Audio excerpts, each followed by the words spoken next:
woman. Bloody woman. Is there anything you men out there can think of that can aggravate quite as much as a woman? Is there anything that can whine as badly as a woman? Get under your fingernails and get into your hair and drive you off your fucking head. Is there anything that is that aggravating? Is there anything that can take you to heaven like a woman? Is there anything as beautiful as the female human species? I honest to God believe that a woman is the pinnacle of creation. It's the most perfect thing that God ever created.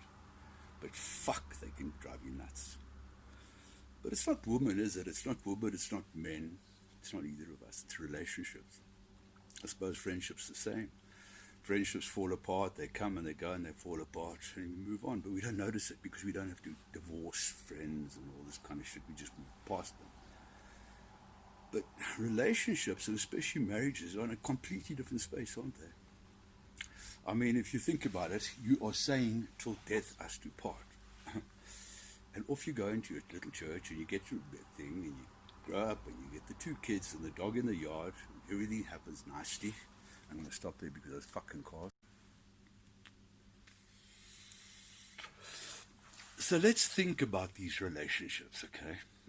How does it start? And I'm not talking about little kids, I mean 18, 17-year-olds or whatever, although they can start. Some of them start young, last forever, don't they? But not them, and I'm not talking about the week here, the 2 weeks there, this kind. I'm talking about long-term relationships where you are now getting into each other's lives. How does it start? So, trouble is, it starts normally on physical attraction, doesn't it? I mean, we're at a club and we see the fucking hottie that drives you nuts, or the hottie sees the oak, and sparks flying, off we go, and you don't mind that she can't pick up a fork because she eats with her mouth open. It's so cute. And, all little idiosyncrasies that 5 years later are going to drive you off your fucking head. But you don't even notice them because you're just so sexy, isn't it? You just want to bonk the shit out of her. And that's what it is. It's we turn it around, we're trying to pick up, and we go and we do this whole romance thing, and how long, and it's got to be decent and everything. You've got to respect me in the morning. But we know where it's going, and it goes there. But if it doesn't succeed, we move on and we do the next thing. It's like a shuffle and move, isn't it? But then we find the right one, and we settle down and we get married, and it's all wonderful. And then we join the suburbia.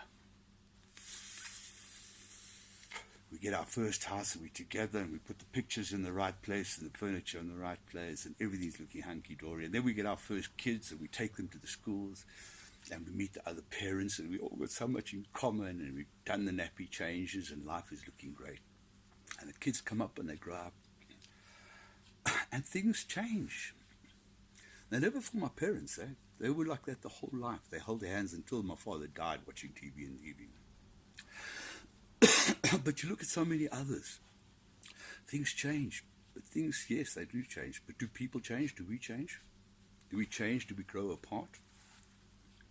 I mean, let's take my little relationship. Okay, I'm going through a bit of a messy divorce, well, separation at the moment, which at first had me pissed off, and at times has me pissed off, no doubt. But I looked at it, okay, and you have to look at the whole story. I met my ex-wife was a beauty queen. She was competed in the Miss World pageant in 1992 at Sun City, and I was a dancer, and I met her there. But when I met her, I was damaged goods. I'd come out of a relationship, a long-term relationship in Portugal that fell apart, came back, and I was damaged goods. I was broken. I was in no place. I hurt my leg. I couldn't dance. I didn't know what I was going to do. I was 35 years old. Hard times. And eventually I got it, just before Miss World, I got it together, and I went to Miss World and started dancing again. My leg came right, and met my future wife. And for her, it was love at first sight, she said. I mean, we met one night. We met on the last night of the pageant. On the night, after carrying her suitcases back to her hotel room. That's where I met her. We had a party. I was drunk out of my head. And I helped her. I saw this girl carrying these suitcases going back to the Cascades Hotel, and I offered to help her. And I helped her to the lift. And she went up in the lift, and I said, get back. And I didn't expect her to. And she came back, and then we cruised around. We ran around and hid around Sun City because the chaperones were trying to get these girls back. And took her to a friend of mine. I didn't know what to do with her, quite honestly. She was 18 years old. I was 35. It's like a pedophile if I would have. So I went to a friend of mine's house in the Star Flats, and we sat there till 4 o'clock in the morning drinking coffee. And then the next morning, I came to her and I went to a hotel room, and then I went up and she needed help packing, and I went and helped her pack, and we kissed and cuddled a bit. And then she jumped on a bus and off she went back to Hungary. So I must have been with her for 6 hours, and she couldn't speak English. Anyway, I phoned her on her birthday, and she said, oh, she loved me, the whole thing. And she came over and she stayed with me, and we were together. And then 4 years later, we got married, and then we had the 2 kids, etc., etc. But looking at it when it fell apart, afterwards when she left, and I looked at it from another perspective. I was, as I say, 35 years old, damaged goods, come back, bad relationship, pissed off with women, pissed off with the world. I wasn't getting a fair shot. And here comes this little 18-year-old, bright-eyed, bushy-tailed girl. Comes to her, and then she comes and stays with me. The fault was obviously, I blame her parents, that they let her come and stay. I was too fucking horny. You know, one of the hottest women in the world. And she's going to come and stay with you, and she wants to live with you and spend happily ever after with you. And I was... And her parents let her come over, okay, to stay. If it was my daughter, there's no ways I'd let her go and stay over with a 35-year-old man, first of all. But secondly, now I was a dancer. I was a principal most of the time, so very much the center of attraction. And now all of a sudden, I've got this trophy wife, who I loved. But if I had been her father at 35 years old as a Miss World contender, okay, I would have pushed her career if I was the father. To me, I didn't think about it. She was my wife. She's cool. She's pretty to have around. I loved her. Don't get me wrong. It wasn't just like, oh, whoopee, look at my pretty wife. It wasn't. She was hot. I loved her in every way. But I didn't do something for her career. I didn't push her, say, hey, yeah, Miss Hungary has just arrived in South Africa, and open up the agency. I knew the place, but I didn't think about it. I'd moved on. I wasn't doing that. I was doing events, and I was starting my events career. So I didn't push her. And I think about it, when I grew up, she wrote a book on her life, Happy Ever After, about the life of a beauty queen. And her dream was the happily ever after. She wanted that life. And I was not giving her that life. It wasn't me that I couldn't. It was the circumstances in South Africa. Money hurts. Money can cause a shit in fucking relationships. Anyone that says money doesn't affect it is on a pipe dream. Anyway, so where was I? So I was not giving her the life that she wants to be. I see her now, okay? When we're into each other's company for 2 seconds, we want to tear each other's throats apart. But she's now got new friends, and she's moving all these Hungarian friends and stuff, and they're cool people. They look cool. And she's blossoming. She's lost weight, she's looking good, and she's hanging out with them.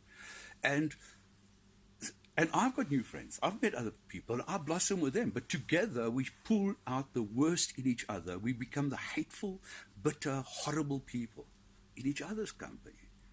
And our kids are the ones sitting on the sideline watching. And how did this happen? It's not her that's all wrong. Yes, there's shit that she's wrong, and there's shit that I'm wrong. There's no doubt. There's no such thing as a relationship where everyone, he's narcissist. Yeah, we all are. We all got this thing. It just depends on how you look at it and which friends you're telling. But the purpose of what I'm trying to do is find out how. Why do we have to end these things? By hurting each other, by breaking and destroying years and years and making lawyers rich. There's something wrong about the function of our process of ending a relationship. Do we outgrow? I think we outgrow each other, don't we? If you move in different directions because of your work and something, you come into different contact with different crowds, different interests, and that might move. And now you're thinking the person's changed, and you want them to be the first person that they were in the first place, which you don't actually want them to be, but you say that. And you dream of those times, but you're not 16 and lying on a beach in Kinshasa, you know what I mean? But you want that. You think about this, so you'd stop allowing space, latitude, and you being less forgiving, and you become more difficult and more picky on all sides. And if you're not aware of that, and you don't stimulate the love and the lust, definitely, when sex becomes routine, it's on its way out. Do something kinky, doll. Get it going. Make it and grab her ass. She must grab your nuts or whatever, but it's got to feel that the other person's wanting. I've always said a relationship, when I am shaving at night, okay, and I look at my woman in bed, I must think to myself, I am the luckiest man in the world to have her. The minute I think she's luckier to have me than I am to have her, it's gone. And if she's putting on her makeup and she looks at me lying in bed, she must think she is lucky to have me, not I'm lucky to have me. Each of us, we are greedy things, humans, aren't we? We both want to feel that we are getting the better end of the deal having the other person. And the minute you start feeling that you're doing that person a favor, things start going wrong. It's complicated, isn't it? Anyway, I'm looking to do stories on people from people that have had relationships that have gone fucked. And it's not to try and find out blame or to turn around and sling mud. I just want to hear what the dynamics were. What happened? What were the conversations behind closed doors? Were there no eye contact over dinner? What happened? What happened to the magic? Where did the magic go wrong? And I think that's what the story I wanted to actually find out. Because if we can find out, we know possibly how to keep the magic. Cool, man. Let's have fun.